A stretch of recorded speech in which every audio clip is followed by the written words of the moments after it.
All right, Bonk Bros. Y'all can do better than this. You can do way better than this. Enjoy watching the show, listen to the podcast. Yeah, I'm one of those guys you probably make fun of all the time. Cool. Here we go. Cyclocross is dead? Now, I'm not saying that it's rivaling gravel. I'm not saying that maybe it's not even rival road racing. I don't know. But I know that over 640 people raced the Charm City Race Cyclocross Saturday's version. We're registered for that, at least. I know for a fact that I've been to 3 local races here in my area that all had over 100 people attending. Before you go off, I know that's not Unbound. No, that's not Unbound.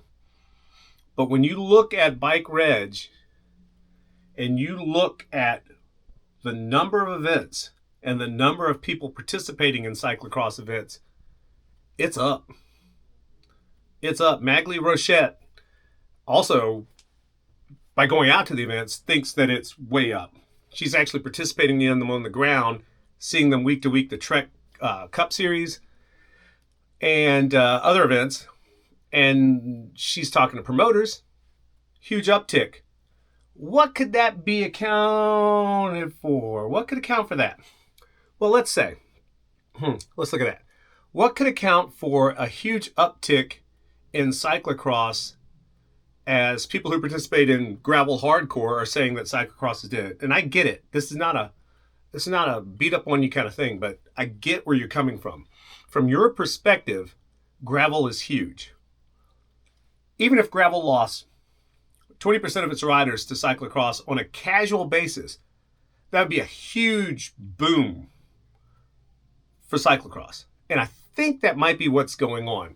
And there are a number of reasons why, a number of factors I think that play directly into that. Number one, going to gravel events has gotten very expensive.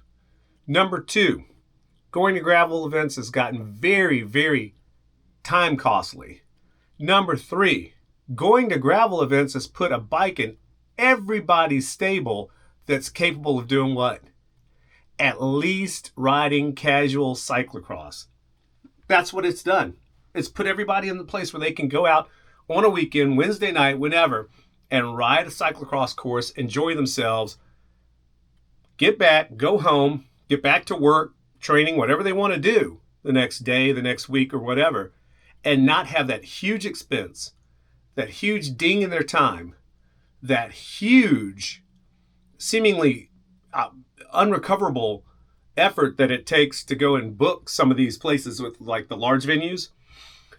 It's not even on the scope and the radar for most of us now to even go to the big events. There are no Airbnbs. Hotels are all taken up. It becomes a mess inside the town.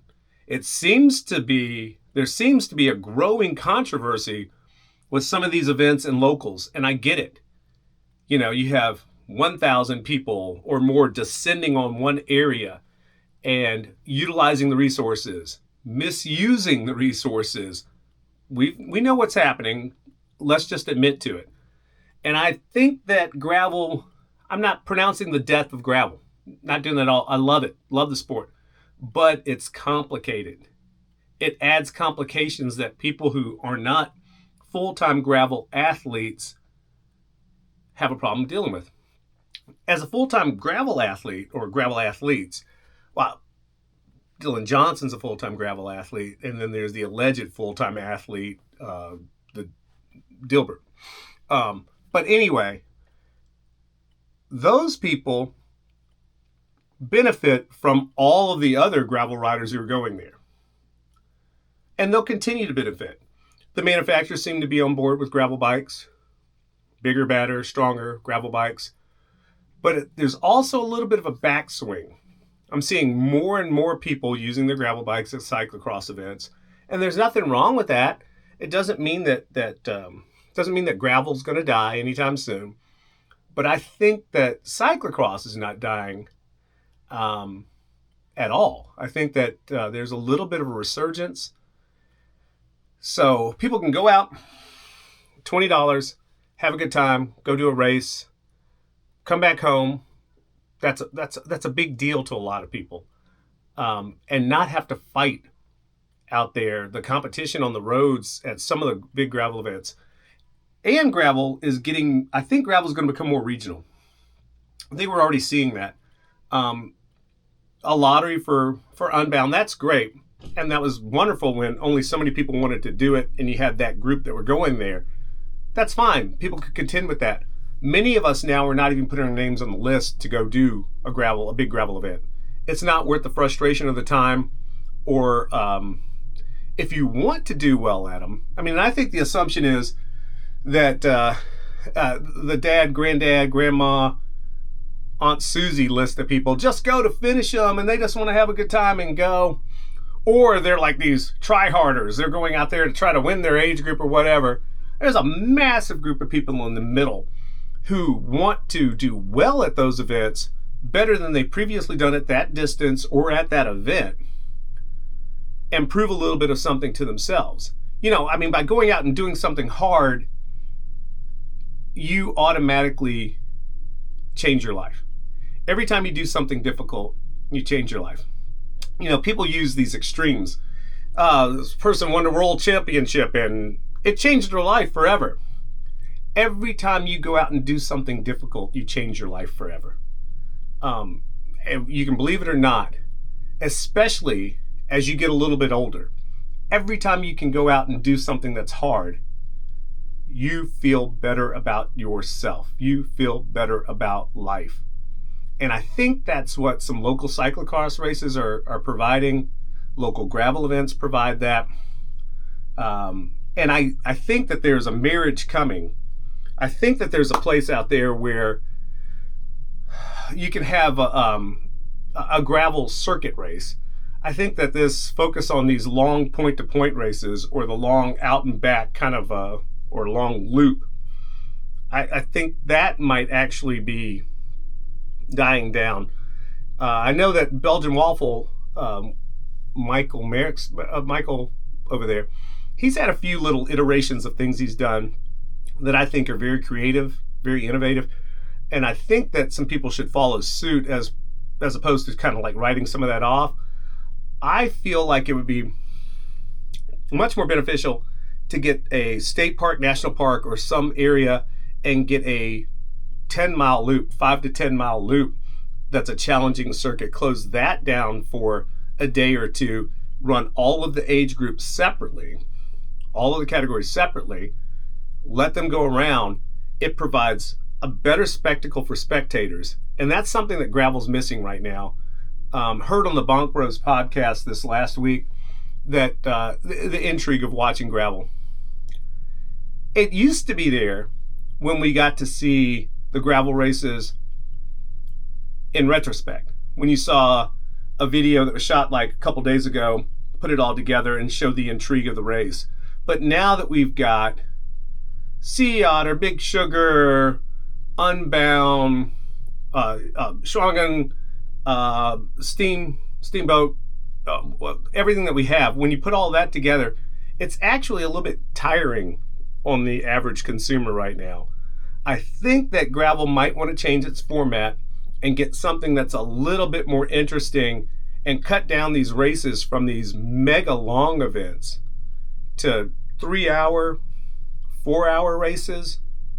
And you guys are already pit stopping. You're already hot swapping, So don't pretend like it's this huge unsupported race anymore. Some of them may be, and I appreciate those.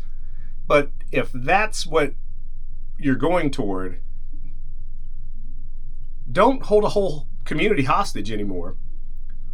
Get a smaller space, produce the race that way, and allow the spectators to see their loved ones go by 5, 6, 7 times over a 50-mile race, 10, 15 times over a 100-mile race.